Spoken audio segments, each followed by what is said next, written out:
आप किसी भी श्रेष्ठ व्यक्ति उसको उठा के देख लीजिए, उसने लाइफ में फेलियर देखा होगा, पर फेलियर के बाद उसने उस फेलियर को स्वीकार नहीं किया होगा, इसलिए वो बन गया।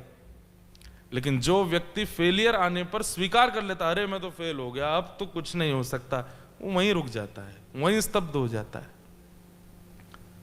फेलियर आने के बाद में, एक रुकावट आने के बाद में, एक पीड़ा आने के बाद में, ये मत सोचिए कि बस ये तो खत्म हो गई दुनिया, यहां मेरी नष्ट है। नहीं, अब वहां से प्रारंभ है।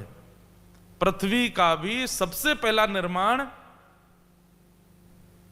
प्रलय के बाद ही हुआ है। प्रलय आवश्यक है हमारे जीवन में। अगर प्रलय नहीं आएगी ना, तो हम नया निर्माण नहीं कर पाएंगे। इसलिए फेलियर जरूरी है, चाहे वो पढ़ाई में हो, चाहे वो जॉब में हो, चाहे वो आपके बिजनेस में हो, कई बार संबंधों में हो, कई बार परिवार में हो। कहीं कहीं टूटना बहुत जरूरी है, क्योंकि टूटी हुई वस्तु जब पुनः निर्माण होती है तो पहले से अच्छी होती है, पहले से मजबूत होती है, पहले से श्रेष्ठ होती है।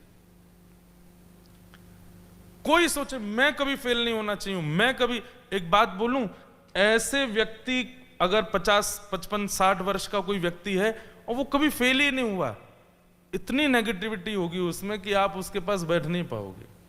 अहंकार भरपूर होगा, उसकी बातों में अहमता ही अहमता झलकेगी। कोई मोटिवेशन बात वो